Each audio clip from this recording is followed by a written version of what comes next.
काला साया। यूं तो बनारस घाट अपनी खूबसूरती के लिए बहुत प्रचलित है, पर घाट के किनारे कई राज लिए बैठे हैं। ये कहानी शुरू होती है बनारस के घाट के पास बने ममता निवास से, जहाँ प्रिया लाल जोड़े में ममता के घर उसकी बहू बनकर आती है। आओ आओ बहू, घर को अपने पैरों से पवित्र करो।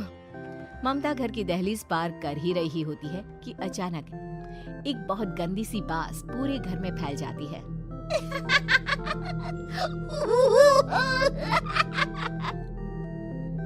ये बदबू और ये आवाजें, ये कौन हंस रहा है माँ?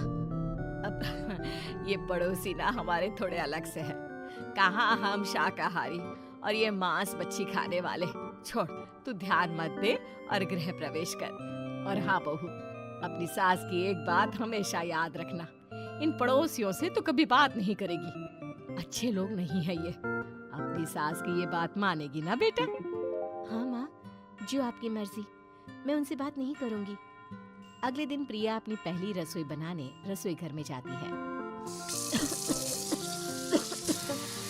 ये छोटी बात तो नाक में जा रही है। एक काम करती हूँ, खिड़की खोल देती हूँ।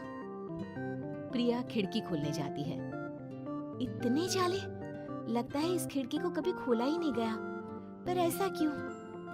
ओह, नॉन-वेज की स्मेल आती होगी ना। 2 मिनट के लिए खोल लेती हूँ, फिर बंद कर दूंगी। प्रिया खिड़की खोलती है। खिड़की खोलते ही उसकी नजर सामने वाले घर की खिड़की पर पड़ती है, जहाँ एक लड़की खड़ी होती है। हाथों में मेहंदी, लाल रंग की साड़ी, बिल्कुल सजी धजी, मानो प्रिया की तरह ही वो भी नई नवेली बहू हो। वो प्रिया को देखकर मुस्कुराती है। हे भगवान, माँ ने तो इनसे बात करने को मना किया था। प्रिया फौरन ही खिड़की बंद कर देती है और तवे पर चढ़े रोटी की ओर देखने लगती है, पर वहाँ रोटी न होकर मछली पड़ी होती है। ये क्या? पहली ही रसोई में इतनी बड़ी गलती! हे भगवान, अब मैं क्या करूं? प्रिया बहुत डर जाती है और फौरन रसोई की सफाई करने और फिर सभी के लिए खाना बनाने लग जाती है। जब वो सबको खाना परोसती है, सब तो ठीक है, मैं बेकार में चिंता कर रही थी। हे भगवान, ऐसे ही बस अपनी कृपा बनाए रखना।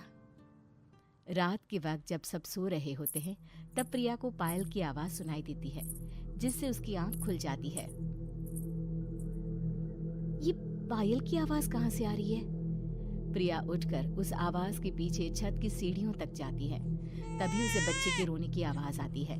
प्रिया छत पर जाती है तो क्या देखती है?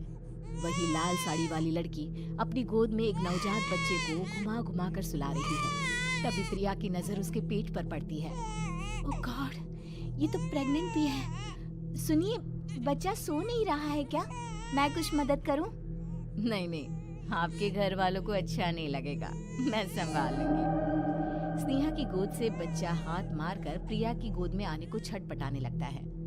दोनों घर अगल बगल में बने होने के कारण प्रिया उस बच्चे को गोद में ले लेती है। प्रिया के पास आते ही वो सो जाता है। बच्चे का वो स्पर्श रात भर प्रिया भूल नहीं पाती और अगली सुबह वो छत पर कपड़े सुखा रही होती है। तभी उसे एक औरत इशारा करके बुलाती है। स्नेहा कह रही थी बाबू तुम्हारी गोद में आते ही सो गया। मैं गौरी, स्नेहा की माँ हूँ। बहू, घर आना, बाबू को खिला भी लेना। शाम को जब घर पर कोई नहीं रहता, बच्चे से मिलने के लिए प्रिया छिपकर अपनी पड़ोसन के घर चली जाती है और कुछ देर बच्चे को खिलाकर वापस लौट आती है। इसके कुछ दिन बाद ही प्रिया को पता चलता है कि वो माँ बनने वाली है। ममता की खुशी का ठिकाना नहीं रहता।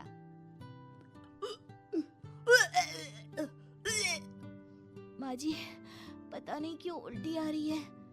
प्रिया भागती हुई वॉशरूम में जाती है तो हरे और लाल रंग की उल्टी करती है। उस उल्टी में से कीड़े निकलते हैं। ये क्या?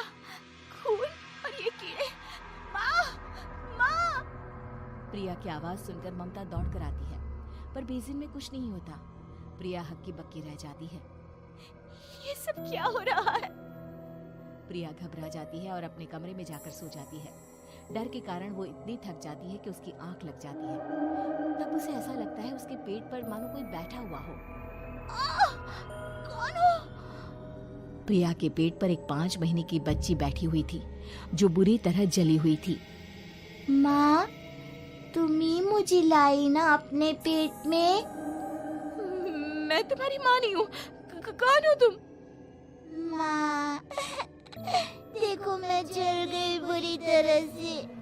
6 महीने पेट में रहने को भी मुझे नहीं मिला। सहला दो ना माँ। बचाओ, बचाओ, माँ। ममता दौड़कर कमरे में आती है। प्रिया की बातें सुनकर वो सब समझ जाती है। तू कहीं बगल वाले घर में तो नहीं जाकर आई ना बहू? मुझे माफ कर दो, मैं गई थी माँ। उस घर में सब मरे हुए हैं बहू। कई साल पहले स्नेहा उस घर में बहू बनकर आई थी। कुछ ही दिन में वो एक बच्चे को जन्म देने वाली थी। पूरा घर बच्चे के आने की खुशी में खोया था कि एक दिन अचानक उस घर में आग लग गई। सब बुरी तरह जलकर मर गए। गौरी आज भी दादी बनने का इंतजार कर रही है और इसीलिए स्नेहा ने अपना अजन्मा बच्चा तुम्हारी कोख में डाल दिया। ममता ये कह रही होती है कि पीछे से उसके पैरों को एक बच्चा पकड़ लेता है। दादी, दादी। माँ, स्नेहा की गोद में यही बच्चा था। ये बच्चा कौन है फिर? तेरी मौत है। तेरी भी दादी। जिस चीज का ममता को डर था वही हो गया। ममता निवास के ऊपर मौत ने चादर बिछा दी थी। प्रिया का पेट ऐसे बढ़ जाता है मानो 9 महीने का हो। 2 हाथ उसके पेट से बाहर निकलते हैं। बहू, संतोष को फोन कर, किसी पंडित जी को बुला बहू। प्रिया का पति भागता हुआ घर आता है। ये तो होना ही था माँ। तेरा पाप तेरे सामने आ गया तो तू सह नहीं पा रही है। स्नेहा घर में आग लगी नहीं थी, माँ ने लगाई थी प्रॉपर्टी की लालच में। और वो बच्चा मेरी पहली पत्नी का बच्चा है, मेरा बेटा, जो कि उस आग की चपेट का शिकार हो गया था। मैंने तुमसे ये सब माँ के कहने पर छुपाया था। मुझे माफ कर दो प्रिया। तुम अगर चाहो तो यहाँ से जा सकती हो। मैं तुम्हें किसी भी बंधन में रखना नहीं चाहता। मेरी शादी हुई है आपसे, मैं आपको छोड़ नहीं सकती, पर उससे पहले हमें स्नेहा, उसकी माँ और बच्चे की आत्मा की शांति करवानी होगी।